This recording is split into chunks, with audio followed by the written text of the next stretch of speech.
In 1964, with the civil rights movement coming into full swing, pop legend Sam Cooke wrote what still endures as the movement's anthem and one of the greatest popular songs ever written, "A Change Is Gonna Come."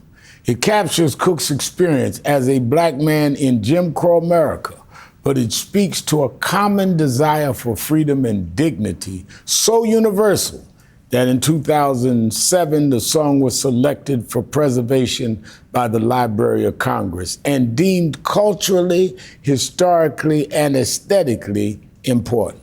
I grew up with that song. My mother loved to play that song in the house. This is back in the days of the 45 records. But so did another, I think, historic figure, Gerald Alston, longtime lead singer of the famed R&B group, the Manhattans. And as we close out Black Music Month, joining me now to talk about the song's impact 60 years later is Grammy-winning singer-songwriter Gerald Alston. I'm honored to have you come in studio. Thank you, Reverend Al, for having me. Now, nice to have you, of course, but for Black Music Month especially, and I had the pleasure growing up around socially conscious recording artists, people who didn't shy away from channeling the times they lived in despite the risk to hard-earned fame. Sam Cooke was one of the few black pop stars to achieve crossover success in the 1960s when he decided to put out "A Change Is Gonna Come." And it's been a musical shorthand for the civil rights movement and Jim Crow experience ever since. Why has this song endured for 60 years, in your opinion, Gerald? This song has endured for 60 years because of the meaning, the words, and at the time that Sam wrote it. You know, Sam had a very bad experience in Louisiana where he was mistreated and his group was not allowed to stay in a certain hotel. Mm-hmm. And I think that had a lot to do with being in the South and performing in the South and being mistreated, which I've been through the same thing. Mm-hmm. I think that was the inspiration for him to write this song. And this song tells a great story. It's the truth. You know, you can't get away from the truth. That's the bottom line. The song is the truth. No, you're right. And I was like 9 or 10 when it came out, but I was deep in the church. But my mother used to play that song, and it was the song had a huge impact on Black America. And even today, is used as a musical shorthand for that era and the movement. But can you remember when you first heard it? I mean, how did it affect you as a singer and a Grammy-winning hit maker in your own right when you heard this song the first time? Well, I was in high school when I heard it. And instantly, I'm from North Carolina originally, so I know what the racism problem was there and what was going on. And when I heard that song, I identified with it instantly, and it became a part of me. And that song still to this day mean a lot to me.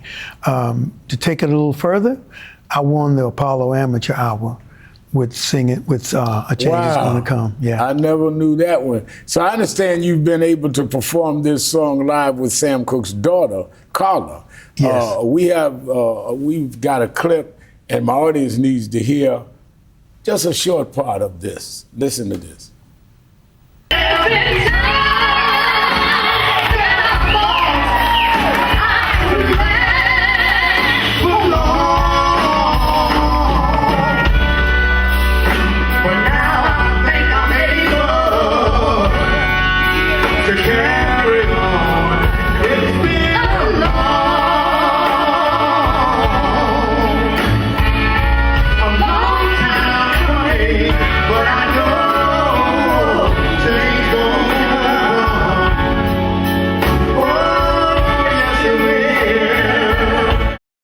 What kind of emotion goes through you as a performer doing a song live like this with Sam Cooke's daughter? Oh my God.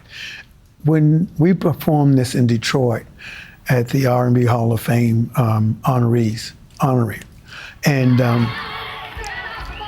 the gentleman told me, he said, well, you're gonna sing with Sam's daughter. And I had never met her prior to that. Mm. And she came in and we were unable to rehearse it. And the band, we just went through the vocals a little bit to get the right key, and this is the way it turned out.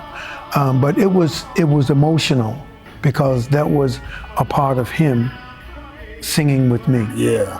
You know. Wow. And it was truly an honor. Well, before I let you go, I have to ask you this. Is there room today for music that can inspire action, that can lead to change, music that can move people and create a social change? Do you still believe in the power of music to do that? Yes, I do. Yes, I do. And I think being that this song, A Change Is Gonna Come, is a real song, a song that tells a great story, a true story. I believe that this song and songs like this will continue to take us through to help us find ourselves, you know. I remember years later, way after Sam had unfortunately been killed and obviously the record had been out, Spike Lee did a movie on Malcolm X. Right. That Denzel Washington played Malcolm, and they had me do a walk on a street activist scene. And they played that song in the Malcolm X movie. This is in the 90s, yes. 20, 30 years after it first came out. It showed the longevity of that song. And for you to be a part of this is just awesome. And any other songs that stick with you that had meaning? And there is one song that I recorded that sticks with me, that has a true meaning to me, and that is There's No Me Without You. I don't know that song. There's No Me Without You. Wow. You know, we couldn't exist without radio, television, you know, our fans, the crews that set up the stages for us to perform, the producers. And, you know, it's a way of saying, on part of the Manhattans, is a way of us saying thank you for allowing us to have 62 years of togetherness. What message would you give musicians today? I would have, the message that I will convey to musicians today, first of all, is to have faith in God. Keep God first in everything. Believe in yourself and write music that people can identify with and that's real, you know, and tell real stories. Sometimes today, the songs today, they go right to the point. Yeah. You know, and I think that's something that needs to be changed. Yeah. Yeah. Yeah. I can tell you this, I never said this to you before. You knew I was very close with James Brown. He's like a father to me. And he would always say, if the Manhattans came up, he said, Gerald's a gentleman. He's a gentleman. And you know, he didn't have a lot good to say about a lot of people, but he respected you. Gerald Alston, longtime R&B lead singer of the famous group, the Manhattans, and a Grammy-winning singer, songwriter on his own right. Glad to have him with us to close out Black Music Month. Up next, my final thoughts. Stay with us.